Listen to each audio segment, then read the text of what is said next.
In this part, we will take a look at prospect theory. And to get an idea what this is about, let me show you the following two types of vacation photos. So maybe this has happened to you and you fell for a picture like the one on the left, while conditions in reality look like the ones on the right. But I think you can probably understand really quickly that the way we frame things, so the kind of perspective that we choose, can influence a lot how we perceive things. So, for instance, if you want to send a vacation picture home and you want to, emphasize that everyone has a great time swimming during this vacation, you would send the left photograph. But if you are interested in demonstrating that you're being safe and nothing can happen to you, you can't drown in a gigantic pool, because actually you're not quite good at swimming, and someone asks you, but where are you swimming, you send a picture like the one on the right, demonstrating that it's not actually likely that you will drown in this pool. So another way to look for these two types of pictures would be, the left one would be one that you might see more likely in a brochure when you decide to rent a house or a vacation home. After all, it has a fantastic swimming pool, right? But then if you arrive and the pool turns out to be actually much smaller, like the one on the right, you might actually be angry about how the owner has framed this vacation home as having a big home. Having a big pool. So what's going on here? Each time the same reality is shown from a different perspective, in a different frame. And this leads us to over or underinterpret certain aspects of that reality. Let's take a look at a different examples that's not about swimming pools, but a more social example, one that's about people. So let's say this is Maria, and Maria in 2004 crossed the border into this country illegally. Since then, she's been working in this country and has been promoted twice and now has 2 children. How would you describe Maria?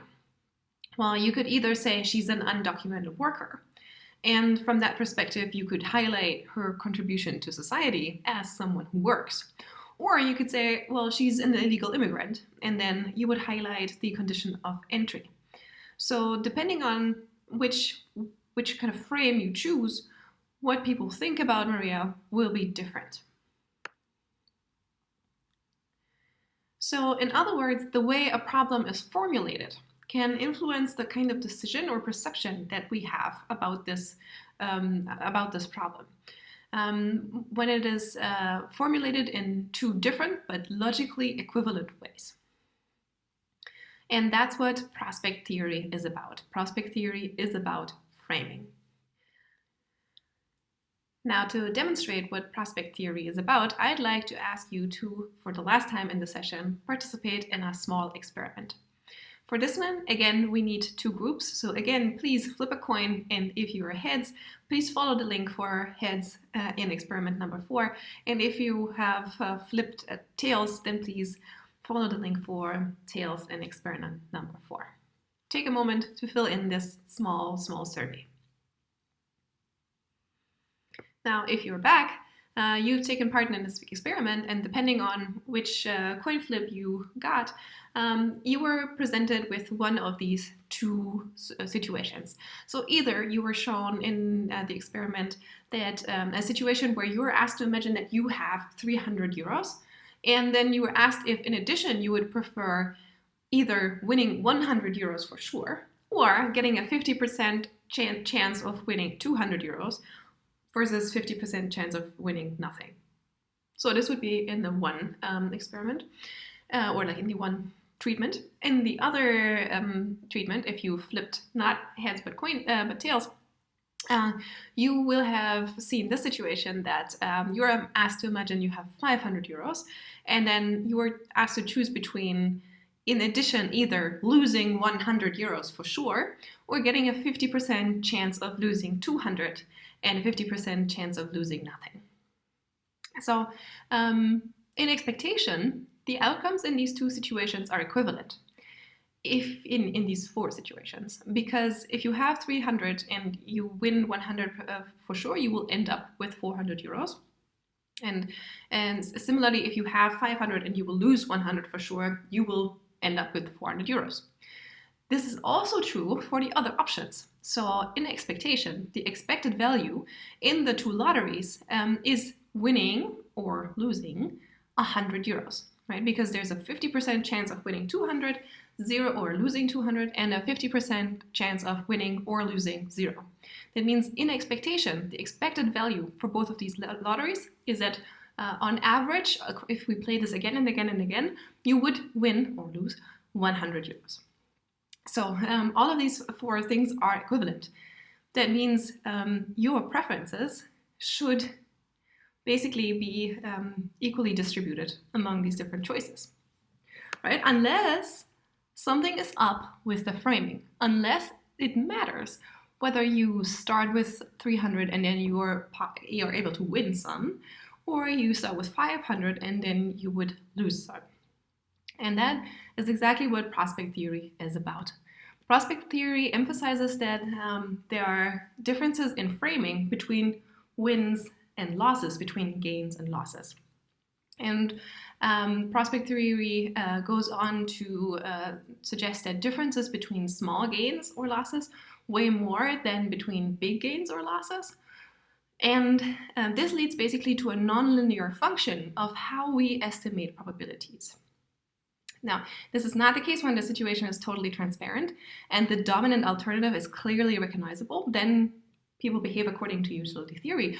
Then they're kind of rational. But if the situation is a bit more difficult, then we will see these specific distortion of probability estimates that's not unsystematic. It is systematic, and therefore we would say it's kind of quasi-rational.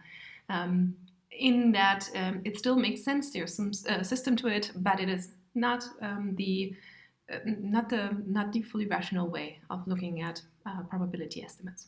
Now let's take a look at what this probability estimate function actually looks like. This nonlinear function. What you see here is the outcome of a certain situation, the actual objective outcome plotted against the subjective value. So how do people subjectively construe it? So basically, this would be like saying you get 100 euros. This is the objective outcome, 100. What does it feel like to you? Does it feel like 80 euros to you, or does it feel like 120 euros to you? And why would it feel subjectively different? Well, that's the business of framing. This is where framing comes in. The first important thing that you can see in this mapping of outcomes against subjective value that is plotted here is that it depends on whether we are in the gain frame or in the loss frame.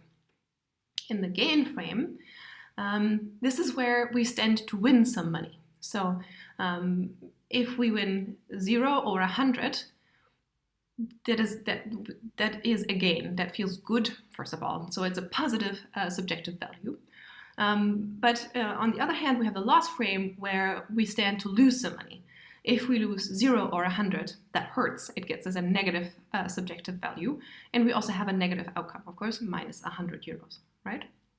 But you can see from the plot of this curve that it is 100 euros in gains do not weigh as strongly, as heavily as 100 euros do in losses.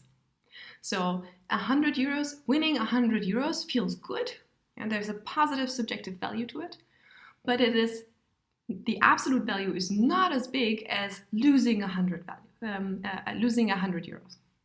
So it pains me more if I lose 100 euros than it would make me feel good if I won 100. That is the point of this distinction between gains and losses. And if we stay for a moment in the gain frame, you can see that the curve is also not linear, but it's quite fast and accelerating the slope in the beginning, and then it slows down, right? So what does this mean? It means that differences between small gains appear bigger in subjective value than differences between large gains. So whether I win €1 or €2, it feels, the difference between winning 1 or 2 euros feels bigger to me and subjective value than the difference between winning 100 euros and 101 euros. The absolute difference in terms of the real actual outcome is the same. It's €1 difference. But in subjective value, whether I am in the small stakes area or in the large stakes area will feel different. You know, people are happier, basically, about winning 2 euros than 1 euros compared to winning 102 than 101. And the same is true if we're on the loss side, right? So if I lose 1 euro or I lose 2, that hurts a lot. But whether I lose 101 or 102, well, the difference between those two doesn't seem so big anymore. So the difference in subjective value for higher objective outcomes is smaller. So in a way, you could say that losses actually loom larger than gains. And that is why people tend to be loss averse. So we don't enjoy losing, and that makes us very careful about losses, more careful than would necessarily be rational. Here is an example of loss aversion in action. This is about attributive framing. And in particular, I want to talk about a study by Levine, Snyder, and Geith that is about this attributive framing. Participants were presented with products that were either put in a positive frame, like 75% free of fat, that would produce then positive associations, or in a negative frame, like 25% fat in this product, which would then produce negative associations. For example, you could produce a positive versus negative frame of hamburgers. So it's either a hamburger that has 75% fat-free as a feature, that would be a positive frame, or as a negative frame, 25% fat in that hamburger. And now this would then lead to different judgments of quality and taste. So the positive frame would lead to more positive associations, more positive judgment of quality and taste, as compared to the negative frame.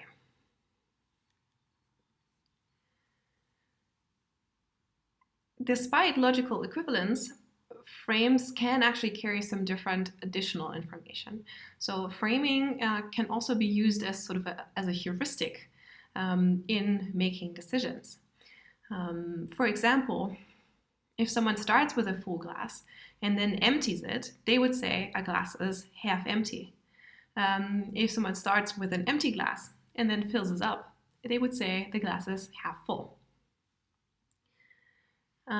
Saying half full or half empty therefore allows others to correctly infer the previous process.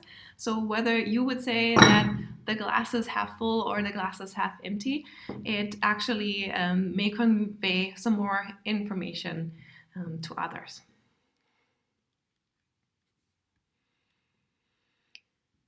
What I'd like you to do now is to think of a couple of examples for everyday framing, everyday positive and negative frames. I'll just start you off with some examples myself. So in the abortion debate, whether someone will talk about themselves as pro-life or pro-choice, that's a way of framing. That's a positive way of framing. If you talk about graffiti or street art, that's another way of framing. Calling someone a collector or a messy, that is also a form of framing that can affect how we see people. Whether I tell you, or hopefully not you, I hope you all pass your exam, that you failed the exam, or if I tell you that you tried to pass, that gives you a different feeling in the end. So do frames like cutting jobs versus letting people go. And in everyday language, we try to use, or we try to come up with good frames that push people's evaluations in the direction that we desire. So now I suggest you take a small pause here and think of other everyday examples of where you may find framing.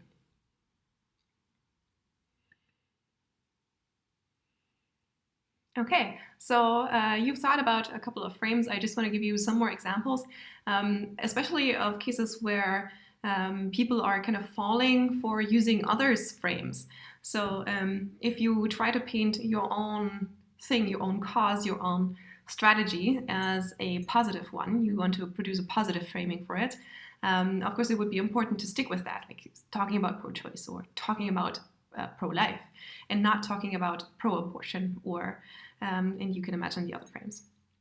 But in real life, often it's pretty hard to avoid others' frames. So I've got some prominent examples. For instance, Barack Obama saying, "We are not at war with Islam."